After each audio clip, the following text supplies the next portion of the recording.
I'm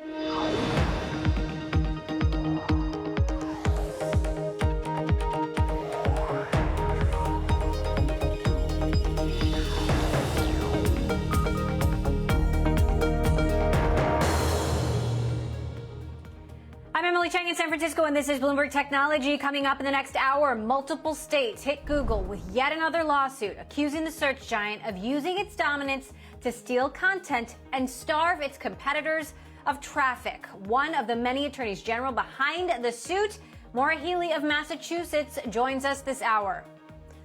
Plus, the FDA is on the cusp of approving the second COVID-19 vaccine. Health regulators have been meeting with Moderna this hour as cases continue to surge and more deaths are being reported per day than ever. And it has been another busy week for tech IPOs. Longtime tech investor Hans Tung of GGV Capital is also an investor in the newly public e-tailer Wish. He will weigh in on the first big tech company to fall below its IPO price in weeks. All of that in a moment, but first, U.S. stocks notching a solid gain to close the year, and we are just getting some breaking news that a committee of independent experts at the FDA has voted to approve Moderna's vaccine. They've been meeting with Moderna executives all day long, and this committee of outside experts recommending that the FDA approve Moderna's vaccine candidate. This is not an official approval, but it is very likely given that these independent experts have given this the green light. This is huge. I want to bring in Bloomberg's Katie Greifeld. Katie, are we seeing any market moves on the back of this just yet? Well, not yet. Futures aren't yet open, but I imagine they'll take that positively, especially because it was a risk-on day in markets, even though Congress is still locked in a stalemate over that stimulus bill and time is running out to pass something by year end. But still, all the majors closed higher, and it was small caps that led the charge, with the Russell 2000 closing 1.3% higher at a record high. But zooming out, even though the cyclical rally has been with us for over a month, tech is still your year-to-date winner. The NASDAQ 100 is 46% higher in 2020 after being fueled by that stay-at-home trade throughout the summer. And you're seeing small caps playing catch-up here, up almost 19% year-to-date. But tech has a big head start, and small caps would have to have a massive 2 weeks to catch up. And meanwhile, it was another big day for Bitcoin. It briefly broke above that $23,000 level, bringing its weekly gain to over 20%. And that boosted crypto miners like Marathon Patent and Bit Digital, but not every crypto exposed stock rallied. And you saw the likes of MicroStrategy and Riot Blockchain fade into the close as that Bitcoin rally paired just a little bit, Emily. All right, Bloomberg's Katie Greifeld. Lots for the markets to digest, including news just broke that Poshmark, the secondhand clothing retailer, has also filed for IPO. Coinbase, of course, the cryptocurrency exchange, also filing to go public earlier today. So it's been a big week in tech IPOs. Tech companies filing for IPOs. We're going to get to all of that later this hour. Now I want to get back to yet another lawsuit against Google from a bipartisan coalition of 38 states. Colorado, Iowa, Massachusetts, and more, accusing the company of illegally monopolizing internet search and search advertising. This marking the third U.S. case against the tech giant in 2 months, and coming just a day after 10 Republican state attorneys general led by Texas sued the company for anti-competitive practices. Joining us now for more, Massachusetts Attorney General Maura Healey, who is part of this latest lawsuit. Attorney General Healey, great to have you back on the show. So make the case. Why did you decide to bring this suit? Well, basically, our economy really revolves around this concept of free competition in the marketplace. And we know that through time, that competition, it breeds innovation. It helps consumers have more choices. It lowers prices. And unfortunately, what we've seen from these two big tech companies, Facebook and then more recently here, Google, is efforts to engage in anti-competitive conduct, monopolistic conduct that had the effect of killing competition, of hurting consumers and hurting small businesses. And that's why you saw this really sweeping bipartisan action by state AGs and the Justice Department to bring lawsuits to stop this behavior once and for all. Now, Google has made the case that the government's argument is flawed, that people don't use Google because they have to, but because they want to. In response to this particular suit, the company today saying this lawsuit seeks to redesign search in ways that would deprive Americans of helpful information and hurt businesses' ability to connect directly with customers. We look forward to making that case in court. The company is basically saying that this complaint would force Google to make search less useful. What's your response to that? Well, it's just not true. I mean, I'm not surprised that that is a response from the company, but no way do we want people to have less ability to search.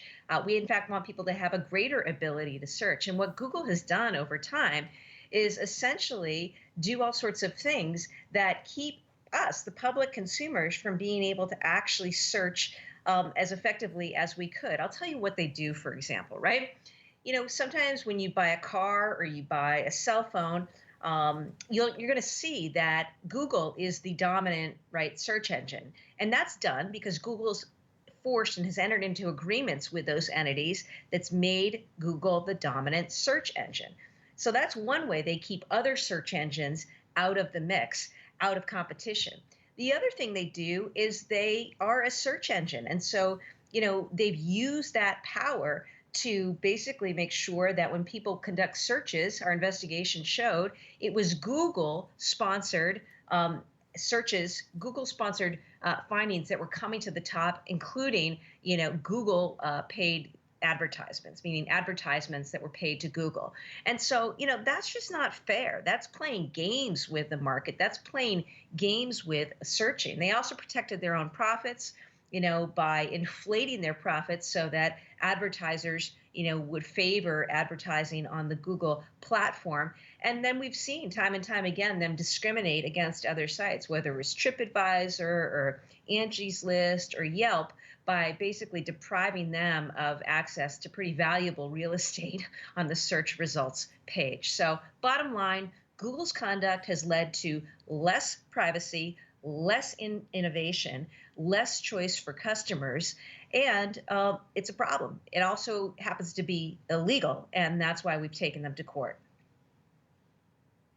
It sounds like quite a case, but one of your peers, the Attorney General of Iowa, said antitrust law is really hard for plaintiffs. Do you think you face an uphill battle given that Google has deep pockets and can throw, almost an unlimited amount of money at top lawyers to fight this? Well, Google does have a lot of money. Facebook does have a lot of money. But I know that our lawyers and our teams are more than up to the task, and we will do the job as we've done the job throughout pursuing this investigation. And look, I understand and appreciate the importance of technology. I'm here in Massachusetts, and we have had the benefit of a huge, vibrant technology, ecosystem. I support that. But what I don't support is anti-competitive tactics. And, we've heard too much time and time again about some of the tactics used by Google, used by Facebook, and we feel very confident about the evidence that we'll be presenting. So what is the remedy that you would like to see? Well, I think really you can look at a range of remedies. Certainly the first thing that needs to happen is these companies need to stop doing the things that they are doing. Google needs to make right and be fair and square with its search engine policies and the way it does its contracting. Facebook needs to stop and just end this buy or bury strategy, whether they either try to buy you up or if you don't want to be bought, they'll bury you by not letting you have access to the platform. These behaviors, this conduct needs to stop. That's the first remedy. The second remedy is that we need to look at what needs to happen to restore competition. See, our argument is they've done things that have reduced competition, eliminated competition. So in order to make that right, we have to consider a number of things, including potentially divestiture of assets or reformation of some of these contracts. It's too early to judge what is most appropriate here, except to say that the goal will be to preserve competition. Now, I'm curious for your take on the case that was brought by the other attorneys general led by Texas yesterday. I presume you may have had access to the same documents that they did, showing some pretty egregious behavior by Google. Why didn't you sign on to that suit? Well, that is a different case. It centers around practices involving the displaying of ads and the targeting and potential targeting of ads to viewers. I decided to invest resources and time in this case because I think fundamentally it goes to the structure and the underpinnings of Google and how they've built out their product and service, and in a way that we allege is anti-competitive, is monopolistic, and harms consumers and harms innovation. And so that's why I chose to bring this case. And again, I'm sure that that both cases will be pursued vigorously in court. Now, Attorney General Peterson of Nebraska earlier talked about how his concern really started to, mount after a meeting in 2018, a national meeting of attorneys general on Google's data usage. And I wonder if there's anything you remember from that meeting. What was the sort of spark that led your own concerns to start to mount? Well, I do recall any number of meetings of AGs, but this has been long the subject of discussion. I know for our office, we've been, paying attention to this for years, and have worked very, very intensely with a multi-state group on this. I think that, you'd have to be completely asleep at the switch if you didn't realize the extent to which platforms have come to dominate our lives. How news is delivered, how we access even healthcare, finance, school. And, what's important is that we celebrate and honor and incent innovation, right? But we have to, at the same time, make sure that we're looking out to see that others in the marketplace aren't engaged in anti-competitive conduct. And basically the word on the street out there was if you didn't play with Facebook and if you didn't submit to or relent to Mark Zuckerberg's desires, then you were going to face the quote wrath of Mark and basically be buried. And in fact, that's what happened for those who, for example, tried to step on Facebook's turf. I mean, look at all the companies that have started up and gone by the boards because, Facebook was out there looking to kill competitors. And, it's not that we don't understand that healthy competition is part of our market economy, but the laws are very clear, including the Sherman Act and the Clayton Act, both federal laws that make clear that there are certain anti-competitive actions that are illegal. And that's what we're addressing here. Since you mentioned Mark Zuckerberg, I'm curious, do you think Google is more egregious than certain other big tech giants like Facebook and Amazon? I mean, there is an irony in that, you've got the government scrutinizing all of these companies, and yet these companies citing each other as the competition. Yeah, well, look, I'm not going to rank. What I will say is that we have some really big tech giants out there, two of whom we believe have engaged in for far too long illegal and anti-competitive practices. And so, we want to make sure we make that right for our economy, for innovation, and for the public. One last question on a slightly different topic. We know now that Russian state actors are behind this massive hack attack through a company called SolarWinds on various U.S. government agencies. What is your take on what we know so far? There seems to be some indication that what exactly happened is quite alarming. Well, yes, and I'm just learning more about this now. I will tell you, this points to the work that is absolutely imperative. For far too long, I think that we have been exposed, and my hope is that with the new administration, the Biden-Harris administration will do everything they can, as I'm sure they will, to lock down and make sure that we are protected from assaults, whether it's assaults that are, emanating from within our borders, or importantly, and as we've seen in the past, assaults that are emanating from foreign sources and foreign countries. It is absolutely imperative.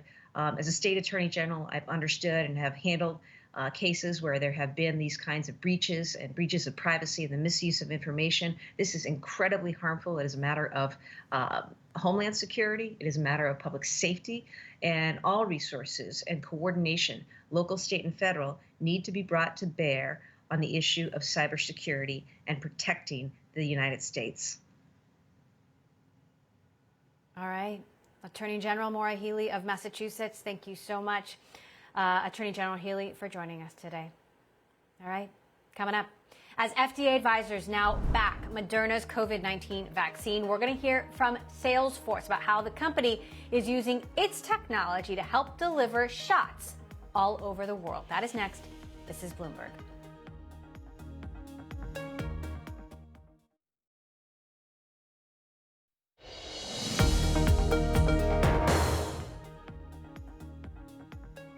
Moderna's COVID-19 vaccine has won the backing of a panel of independent experts who advise U.S. regulators, including the FDA, setting the stage for its shot to be the second vaccine cleared in the United States following Pfizer.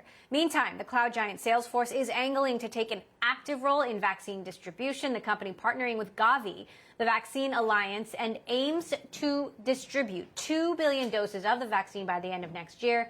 Salesforce will help Gavi and 190 participating countries equitably share information that is critical to the management of vaccine distribution. Joining me now is Salesforce's Chief Medical Officer, Dr. Ashvini Zanuz. Dr. Zanuz, thank you so much for joining us. Obviously, just want to get your reaction to the news that we heard just minutes ago that this committee of independent experts is telling the FDA that Moderna's vaccine should be officially approved. How significant is this?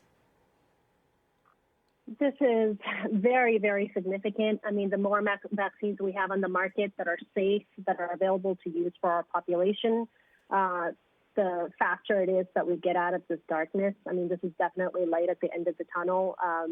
I am even more it's even more emotional as a healthcare worker and an individual just to see the amount of toll this has taken on many of my colleagues in the healthcare industry. It is incredibly moving to see how quickly the FDA is moving and how, they're evaluating the safety of these vaccines and having them come to market. From your vantage point, how are distribution efforts going so far? What have been the victories? What have been the hiccups? Yeah, I mean, let me just start by saying that this is historic in the type of mobilization that's been required. We have not seen something like this in public health before. We're talking about delivering billions and billions of doses around the world. Just in the U.S. alone, we now need to deliver these vaccines to 21 million healthcare workers. And really, planning has been underway now for months with complex logistics, ultra cold storage, all of the partnerships that are required.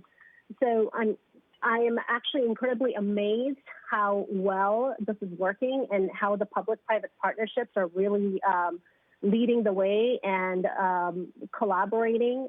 From what I'm seeing, I think the hiccups are more in the communications. We need to take much broader stance on clear, transparent communication as this gets rolled out, so that we don't continue to have vaccine hesitancy. But from a mobilization effort, I am incredibly impressed with where we are.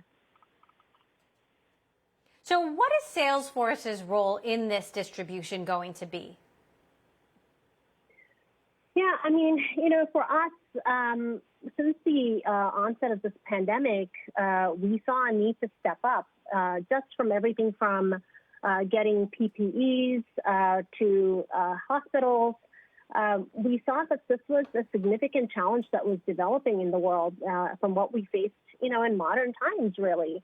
So what we did a few months ago is launch something called Work.com, and it's a platform that really, when we got started, offers technology for governments and organizations to have their employees manage their employees, right? Looking for PPE management, contact tracing, testing, back to work resources, emergency response, et cetera. But we now have expanded it over the last few weeks to a comprehensive vaccine management solution. It's a technology that several states have already started using, and it essentially allows for inventory management, administration, appointment scheduling, notifications, and really importantly, managing and monitoring outcomes. So we are providing a reliable, agile technology that countries, governments, organizations really can use flexibly to monitor how they are managing and delivering these vaccines.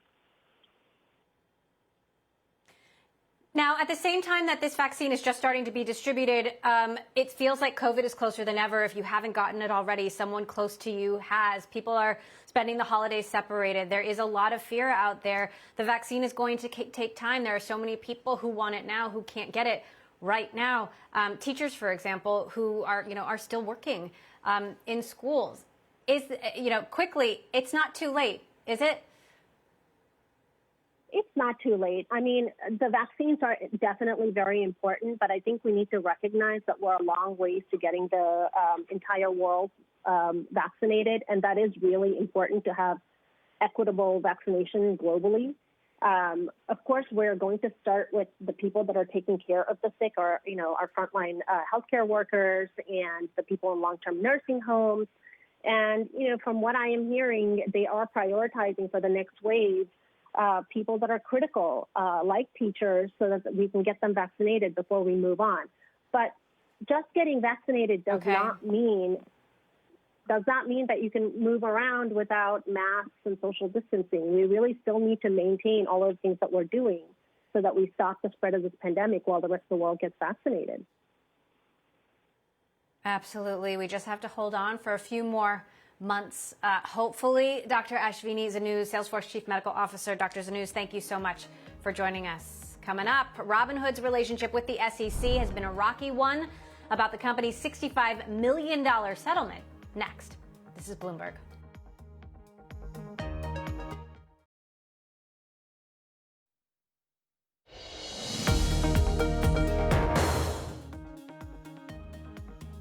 Robinhood has agreed to pay $65 million to settle allegations by the SEC.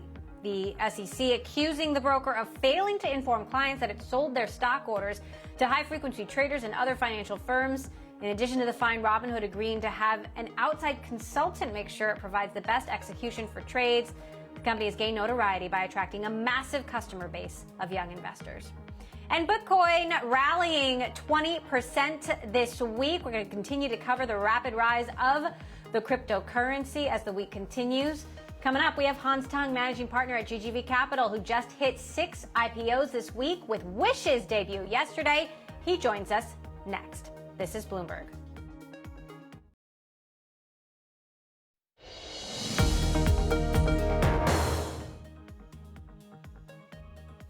Welcome back to Bloomberg Technology. I'm Emily Chang in San Francisco. A hot market for tech IPOs as DoorDash, Airbnb, Wish, and Upstart all debuted over the last couple of weeks. Airbnb hitting the market with a very lofty valuation, while Wish's parent company Context Logic debuted with a less than stellar opening day. The bargain e-tailer, though, has since made up some of those losses, climbing just over 11% during the trade today. Joining me now to talk more about the tech IPO market and what's to come, longtime investor and managing partner at GGV Capital, Hans Tung. Hans, Wish was your 6th IPO of the year, so you've certainly had a lot of ups this year, and I'm curious what your take is on Wish's debut in particular, coming off of Airbnb and DoorDash doubling their valuations. Was that a disappointment, or is this just the beginning of a longer journey? Yeah, you know as well. Yeah, we've been on this show several times many times this decade, and we talk about Alibaba, talk about Xiaomi, talk about a number of interesting companies from our portfolio, and with many of the e-commerce players, when they list initially, a lot of investors are going to have questions: how are you going to be different from the incumbents like Alibaba or Amazon and so forth? So it takes some time to establish credibility for the public investor to get to know them. So we know all along that for companies like a Wish, it's a milestone, and if you're bullish on long term on the opportunities going after, which we are going after the mass market, the underserved segment, lots of value conscious consumers out there who want a more fun shopping experience. It offers a lot of upside and a lot of growth ahead. So very happy and proud of the management team, and we thought that Peter and the team did an amazing job of taking the company public and continue to grow the business. And we did speak to Peter yesterday, and he also discussed the fact that this was just the beginning of a longer journey. That said, there are some concerns that are specific to Wish, the quality of the goods received, the integrity of the platform, and the fact that they're competing with Amazon. How do you respond to those concerns? Yeah, we see companies like Pinduoduo that have gone public the last 2 years to show that even in China, where it's already quite dominant with Alibaba, with JD, there's a huge market that's underserved in tier 3, 4, 5 cities. And Pinduoduo has shown amazing growth since they got public 2 years ago. But even the first year, once they got public, you see the stock price hovering around a bit over their IPO price, or sometimes even dip below. So it does take public investors time to get to know our story. But the fact that Pinduoduo has done so well, and you also look at the stocks of the dollar stores in the U.S., whether it's Dollar Tree or Dollar General, their price have continued to held up during COVID-19. There's a big market for Wish to go after, and as investors get to know them, they will see that there's been a lot of improvements in operation, improvements in user experience, improvements in functionality, and a variety of shopping experience available on Wish. So I think once people get to know the story and the company continue to execute, it will be a story well received.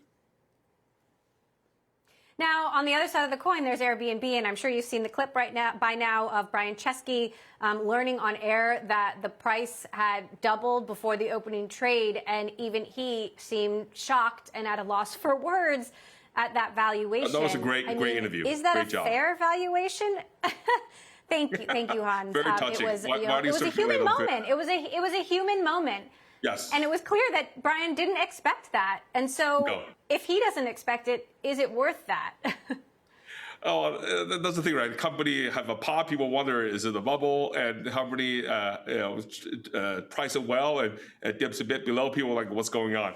You can't win with this market. I think with Airbnb, there were a lot of talk about them going public in 2018. The fact that it took more time, people was like, why are unicorns all delaying their IPO? Makes less possible for public investors to get in the upside. And then COVID-19 hits. You see how Brian and team react to that very responsibly, very thoughtfully, and it would have been much harder to manage that as a publicly traded company. But in a private market, they were able to make things happen and show that hey, they're actually quite resilient, and the model is quite flexible, and that they can manage it better than the existing hotel with lots of fixed cost to deal with shifting consumer interest to travel now internationally, but within a 100, 200-mile radius of where they live. Going again to more of a tier 2, tier 3, 4, tier 2, 3, 4 cities, to the countryside, to the suburbs, and so forth. So you do see that in a moment of sort of trying times, certain model can show that it's resilience and therefore gets rewarded for it when they go public, even though it took more time to get there.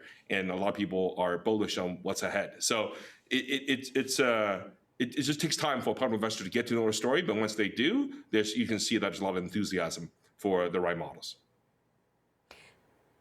Now, that said, I'm hearing from venture capitalists who are telling their entrepreneurs, raise now while the iron is hot, because we don't know what's going to happen next year. I mean, for so long, Dick Costolo was on the show earlier this week. He said he thinks the market is underpricing risk, but it has been now for years. I mean, are we in some sort of a bubble? Is there going to be a correction next year or somewhere in the near future where valuations are more in line with actual earnings?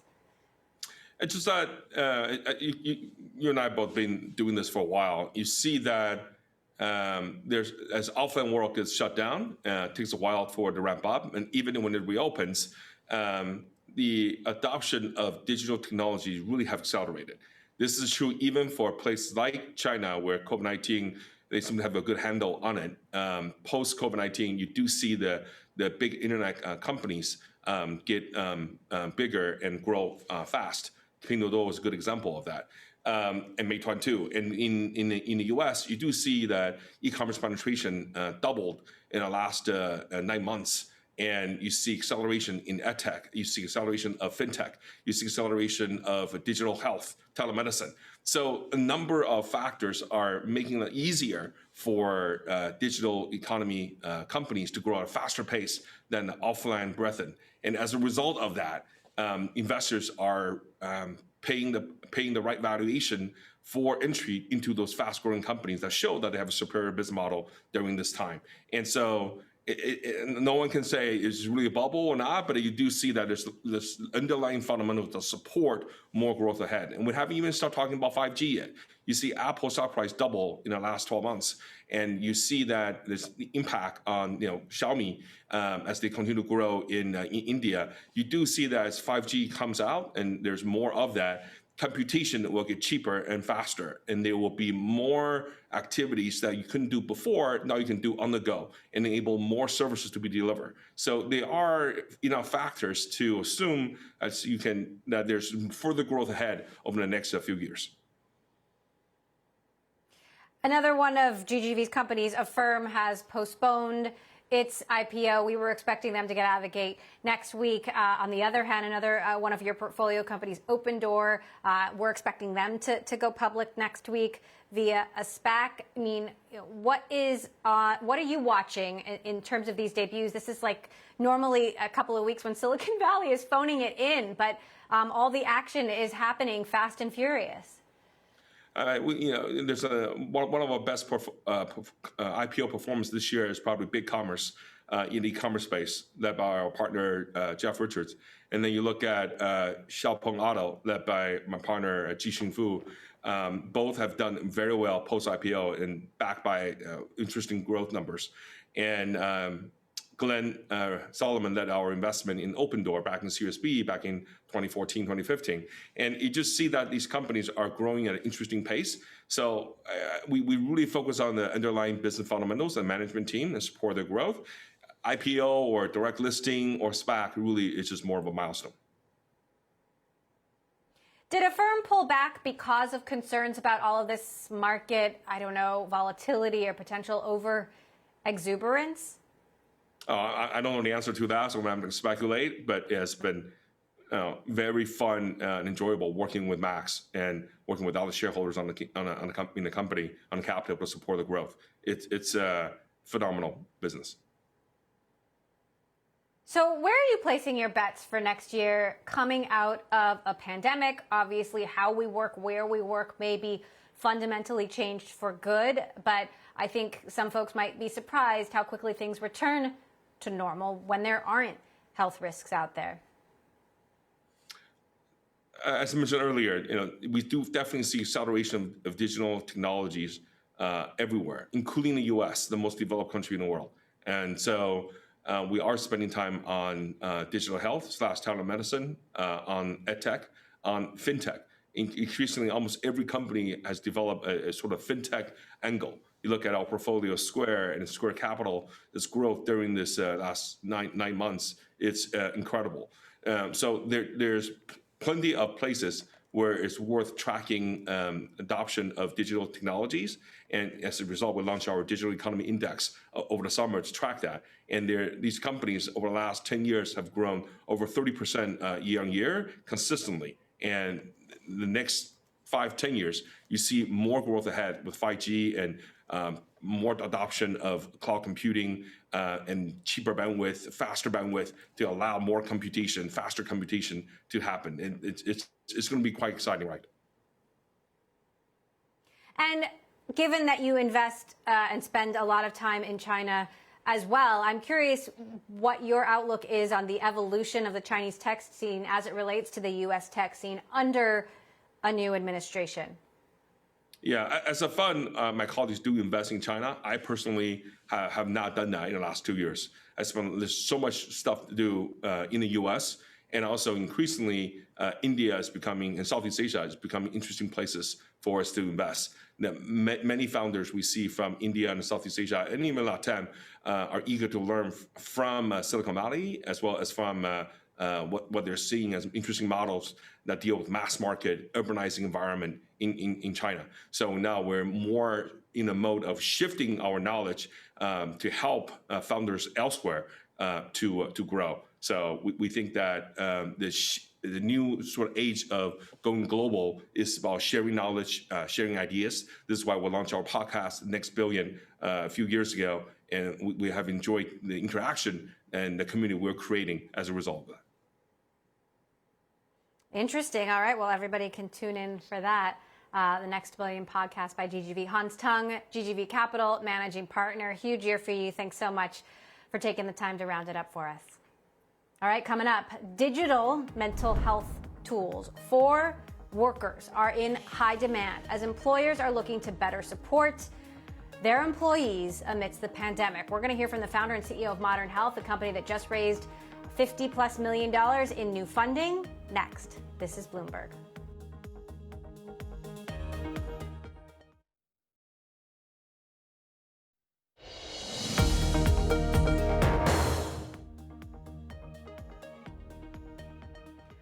The pandemic has exacerbated a mental health crisis with employees working from home and suffering from loneliness, isolation, and burnout. Employers and venture capital firms are waking up to the fact that people need support more now than ever. With surging demand and venture attention, the mental health startup Modern Health has raised $51 million in its latest funding round, led by Battery Ventures, O1 Advisors, and more. The platform offers a suite of mental health solutions, including digital programs, virtual coaching, and clinical therapy. Joining us now for more, the founder and CEO of Modern Health, Allison Watson. Allison, thank you so much for joining us. So give us a picture of demand amidst the pandemic as we head into the holidays, when there are a lot of people who are alone out there, who are separated from loved ones. And even though we have a vaccine now, for many of us, it's a long ways away.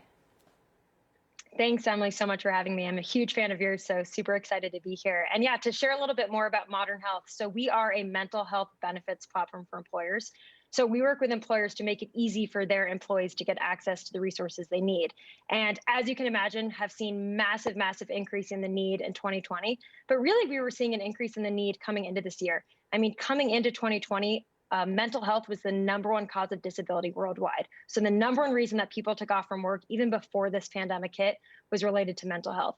Now, this has just been a massive accelerant for the entire industry, and we're seeing that this isn't going away anytime soon. In fact, many are calling for the fourth wave of this pandemic to really be a mental health pandemic, and it's only going to increase the need from here.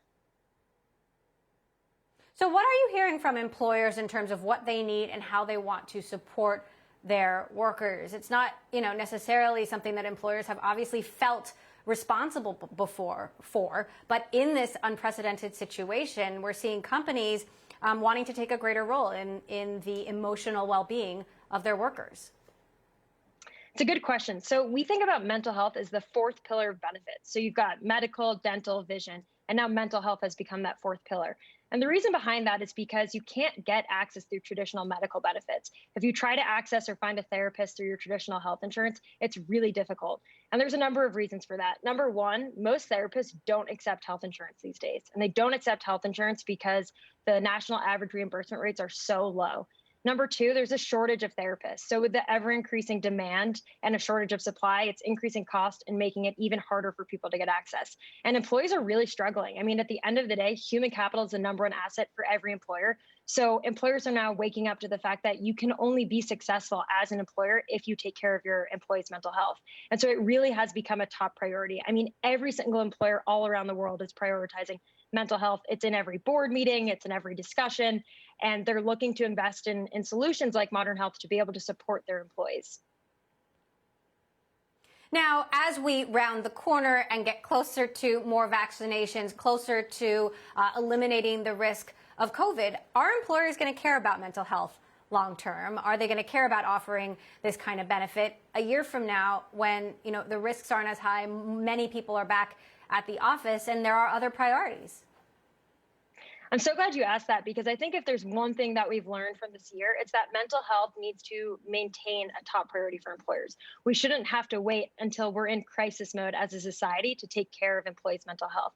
And in fact, mental health has always been a top priority. But I think if there's a silver lining to this year, it's shown that mental health is just like physical health. It falls on a spectrum.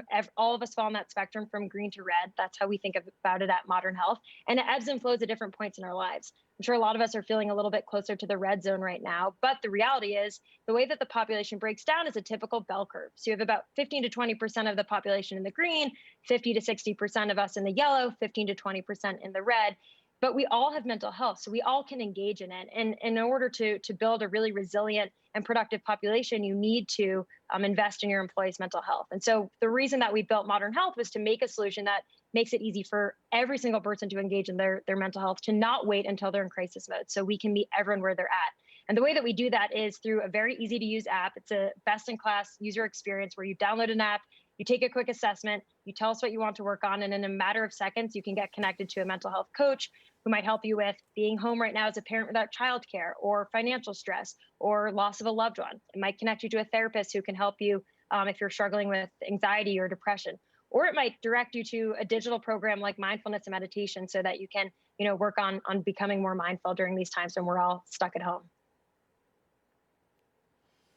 Absolutely, and I know it's going to be touch and go for the next few weeks, especially as we go through the holidays. Modern Health founder and CEO Allison Watson, thank you so much for sharing the company with us and reminding us about some of these urgent issues out there.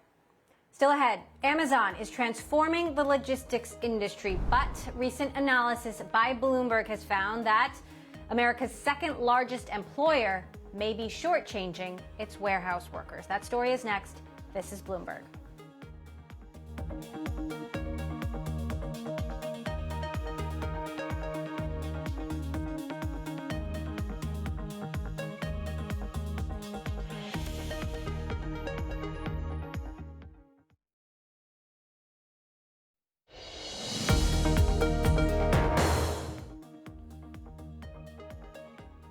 Amazon promises a quick start, $15 an hour, and health insurance to persuade potential warehouse recruits. But the reality may be less rosy. While labor tensions have simmered for years, the stakes have risen sharply amidst the pandemic. For more, I want to bring in Matt Day, who covers Amazon for us. So, Matt, you have a very wide-ranging piece out today where you draw the conclusion that even though Amazon is paying $15 an hour, which is more than others in the industry, they're actually bringing the average wage among warehouse workers in the industry down. How do you draw that conclusion? So what we did is, the Department of Labor, the Bureau of Labor Statistics, rather, is good about collecting data in every county where Amazon has operations, right? So we went and found every instance where they had set up one of their large warehouses in the last 20 years, and essentially just looked at what happened to wages. And it turns out that on average, wages fall when Amazon sets up shop in a big way. They eventually get back to par, that sort of pre-Amazon level, but it takes 5 years. And so at least from that little snapshot, it looks like Amazon is offering a lower wage than what prevails in the logistics industry where they employ most of their workers. Now, Amazon has pushed back hard on your story. How have they responded? So Amazon has long invited comparisons to retail. They say, listen, we're a retailer, compare us to Macy's, compare us to Walmart. They really want to avoid the conversation entirely of how they compare to existing logistics firms. And, I think part of the reason why is clearly that some of the comparisons aren't quite so favorable, right? Their $15 an hour minimum that they set a couple of years ago is indeed industry leading if you're looking at U.S. retail. That's not the case if you're looking at the firms that, move goods around the country and store them, which is a good deal of Amazon's business these days. Now, what is your outlook on how Amazon handles these issues going into next year after, obviously an incredibly difficult year where the spotlight has certainly been on Amazon in terms of how they've treated their workers, but also we've needed Amazon more than ever. Do you expect that the company will change its position at all, raise wages at all after they've already done so?